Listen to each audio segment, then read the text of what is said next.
에베소서 39번째 시간입니다. 오늘은 구원을 넘어서 영광의 빛으로, 구원을 넘어서 영광의 빛으로라는 제목으로 하나의 말씀 함께 나눕니다. 오늘 본문은 예수님의 승기의 하이라이트이죠. 여기서 승기라는 말은 높아지심을 뜻하는 말입니다. 모든 일에는 기승전결이 있어요. 시의 문학을 구성하는 한 형식인데 글자의 머리를 기라고 하고 그 뜻을 이어받아 쓴 것을 승이라 하고 또한 그 뜻을 이어받아 쓴 것을 부연하는 것을 달리 말해서 이해하기 쉽게 설명을 덧붙여 자세히 말하는 것을 전이라 하며 마지막으로 그 전체를 매듭 짓는 것, 달리 말해서 전체를 요약하고 한마디로 그를 마무리하는 것을 결이라고 합니다. 흔히 이것을 시작, 전개, 전환, 끝맺음, 시작, 전개, 전환, 끝맺음이라고 표현하기도 해요. 우리의 구원이 바로 그렇습니다. 우리가 받은 구원도 기승전결이 있어요. 여기서 기에 해당하는 시작은 창세 전에 하나님의 기쁘신 뜻에서부터 출발하죠. 사도는 이것을 이렇게 말씀하셔요. 에베소서 1장 4절부터 6절 곧 창세 전에 그리스도 안에서 우리를 택하사 우리로 사랑 안에서 그 앞에 거룩하고 흠이 없게 하시려고 그 기쁘신 뜻대로 우리를 예정하사 예수 그리스도로 말미암아 자기의 아들들이 되게 하셨으니 이는 그가 사랑하시는 자 안에서 우리에게 거저 주시는 바 그의 은혜의 영광을 찬송하게 하려는 것이라. 사도의 이 말씀을 한마디로 요약하면 이렇습니다. 하나님은 세상을 향한 뜻을 가지셨다. 하나님은 세상을 향한 뜻을 가지셨다. 그렇습니다. 영원 전에 이 세상이 창조되기 전에 아버지 하나님이라 불리시는 성부 하나님은 당신의 마음 깊은 곳에 단 하나의 특별한 세상을 꿈꾸셨고 그 꿈을 이루기 위해 단 하나의 계획을 가지셨으며 그 하나의 계획을 이루기 위한 예정을 가지사 세상을 창조하시기로 작정하신 거예요. 이와 같은 까닭에 세상을 향한 하나님의 꿈은 이 세상이 창조되기 전에 이미 성부 하나님의 가슴 속에 있었죠. 이것을 달리 표현하면 바로 구원의 서막 또는 구원의 시작이 됩니다. 이와 같은 맥락에서 우리의 구원을 표현한다면 우리가 하나님의 구원받은 백성이 된 것은 누가 전해준 복음을 듣고 그 복음을 듣는 순간 회개하고 예수님을 믿고 구원받아 바로 그때 하나님의 구원받은 백성이 된 것이 아니죠. 우리의 구원은 바로 영원 전에 아버지 하나님의 마음 속에서부터 이미 뜻하신 바 되었고 결정되었고 택하심을 입어 예정된 거예요. 그리고 하나님의 예정이 마침내 역사 안에서, 시간 안에서 이루어진 거죠. 이것이 바로 구원에 있어서 곧 시작에 해당됩니다. 그리고 우리가 복음을 들을 때 구원이 우리 안에서 전개되어 펼쳐지는데 이렇게 전개된 구원의 내용들을 자세하게 나열하는 것, 달리 표현하면 내가 그리스도인이 되어 구원받은 사람으로서 믿음의 여정, 신앙의 발걸음을 걸을 때 그 모든 가정의 이야기들이 바로 구원의 부연에 속하게 되는 거죠. 그리고 그 구원의 결말로서 바로 영광의 이야기가 있습니다. 그것은 바로 하나님의 구속의 결말이 되는 것이죠. 오늘 말씀이 그래요. 우리가 받은 구원의 최종판, 끝장판, 구원의 하이라이트입니다. 이 모든 말씀은 예수님에 관한 말씀이지만 예수님에 관한 말씀은 곧 우리에 관한 말씀이 됩니다. 왜냐하면 예수님과 우리는 하나이기 때문이죠. 우리는 예수님의 죽으심과 합하여 그와 함께 죽었고 우리는 예수님의 부활과 합하여 그와 함께 다시 살아났기 때문이죠. 사도 바울은 말씀합니다. 로마서 6장 4절 5절. 우리가 그의 죽으심과 합하여 세례를 받음으로 그와 함께 장사되었나니 이는 아버지의 영광으로 말미암아 그리스도를 죽은 자 가운데서 살리심과 같이 우리로 또한 새 생명 가운데서 행하게 하려 함이라. 만일 우리가 그의 죽으심과 같은 모양으로 연합한 자가 되었으며 또한 그의 부활과 같은 모양으로 연합한 자가 되리라.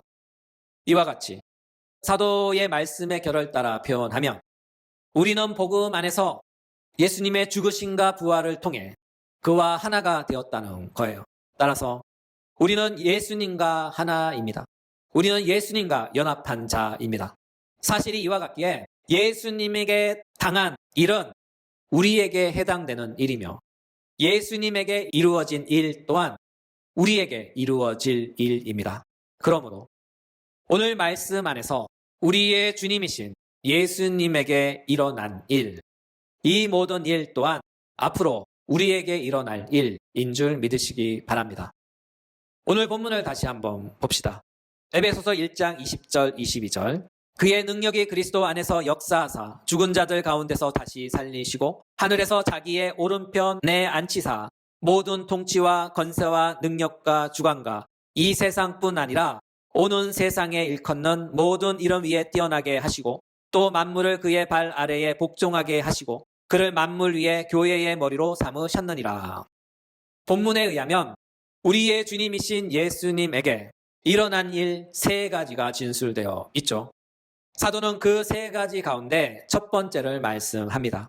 하늘에서 자기의 오른편에 앉히사.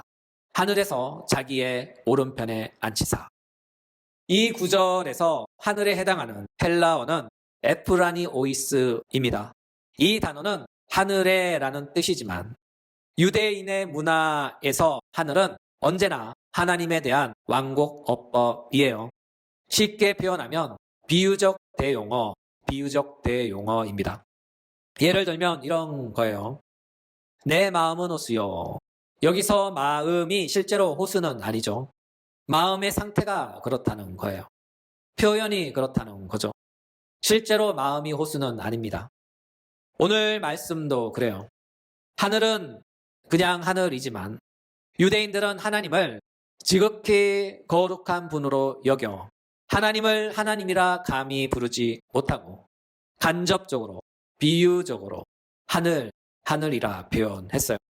이와 같은 이유로 성경에서 하늘은 하나님에 대한 또 다른 하나의 표현 방식으로서 이와 같은 예가 잘 반영된 표현이 바로 하나님의 나라입니다. 하나님의 나라를 흔히 하늘나라라고 부르죠.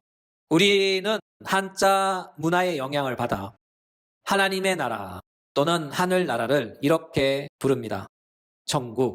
천국이죠. 따라서 우리의 이해 안에서는 하나님의 나라라고 부르든지 또는 하늘나라라고 부르든지 그것도 아니면 천국이라고 부르든지 이 모든 말은 모두 다 같은 말, 같은 뜻입니다. 이와 같은 이유로 우리나라에서 천국이라 불러도 그것은 곧 하나님의 나라를 뜻하는 것이며 하늘나라라고 불러도 그것은 곧 하나님이라고 부르는 것과 같습니다.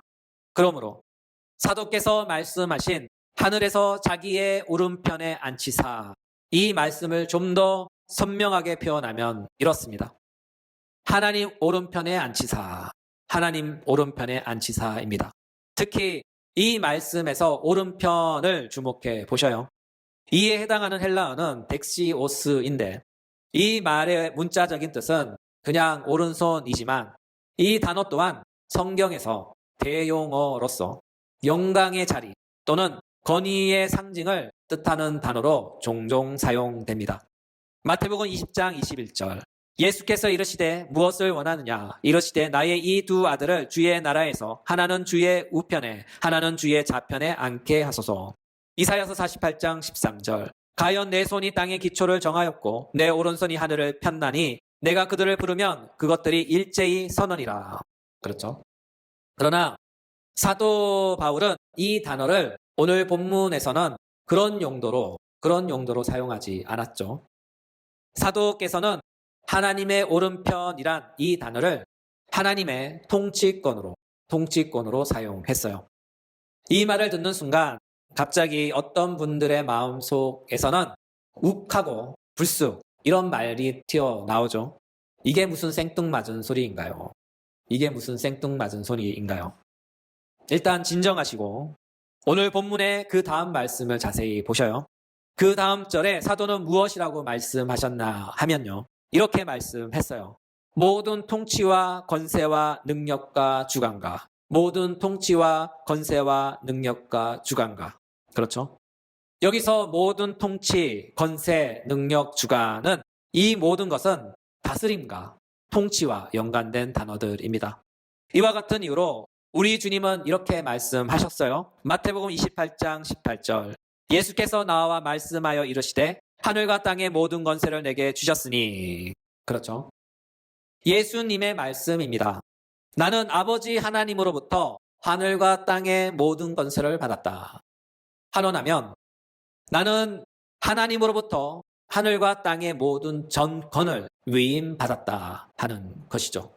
여기서 하늘과 땅은 보이지 않는 세상인 영적 세상과 보이는 세상인 이 세상입니다. 따라서 우리의 주님이신 예수님은 보이지 않는 영적 세상과 눈에 보이는 이 세상에 대한 모든 통치권을 갖고 계십니다. 한마디로 예수님은 온 땅의 왕이다. 또는 예수님은 온 세상의 주권자다. 쉽게 말해서 예수님은 이 세상의 대통령이시다. 그런 뜻이죠. 그러므로 예수님께서 하나님 우편에 앉으셨다. 이 말씀은 곧 예수님은 하나님으로부터 하늘과 땅의 모든 권세를 위임받으셨다 하는 그런 말씀이에요.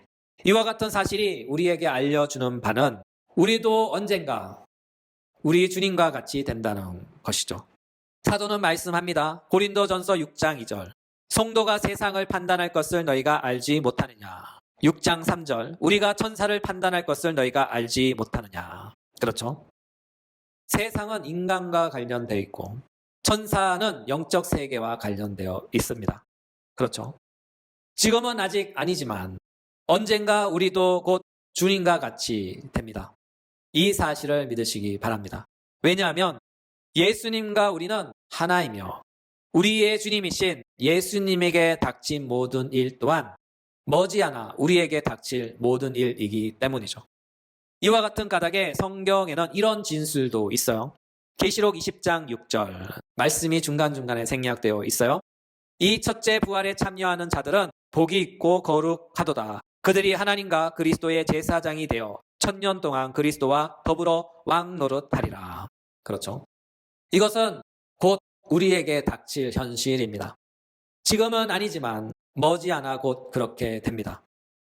우리도 언젠가 우리의 주님과 함께 그와 더불어 하나님의 우편에 앉아서 1000년 동안 왕 노릇할 것입니다. 세상을 심판하고 천사들을 심판할 것입니다. 이와 같은 이유로 하나님의 오른편은 사도 바울의 이해 안에서는 공간적인 개념, 장소적인 개념이 아니에요. 사도 바울의 이해 안에서는 하나님의 우편은 언제나 바로 주권적 개념, 통치적 개념입니다. 하나님은 당신의 아들에게 하늘과 땅의 모든 권세를 위임하셨는데 이 모든 개념을 포괄한 표현이 바로 하나님 오른편입니다. 이와 같은 사실로 인하여 종교개혁자 중 한 사람인 칼빈은 그의 에베소서 주석에서 이런 말씀을 하셨어요.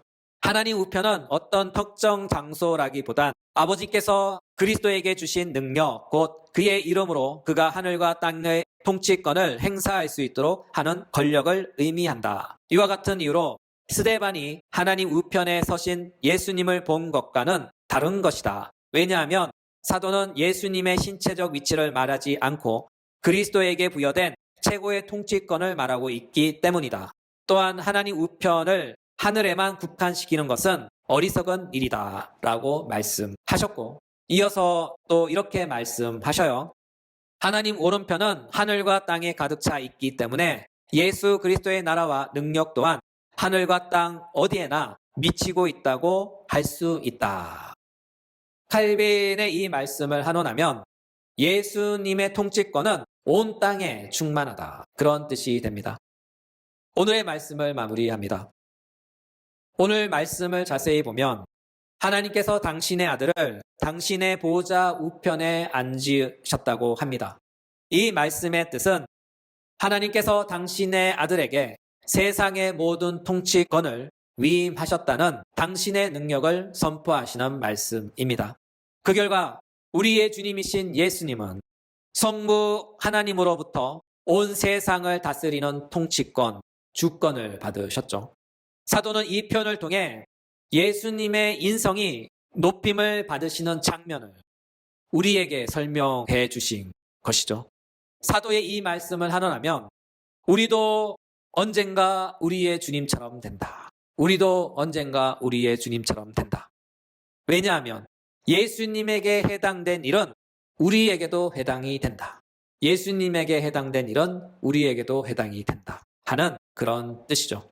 달리 표현하면 그리스도 안에 있는 그리스도인들은 또한 그리스도와 같이 그와 같이 된다는 거예요.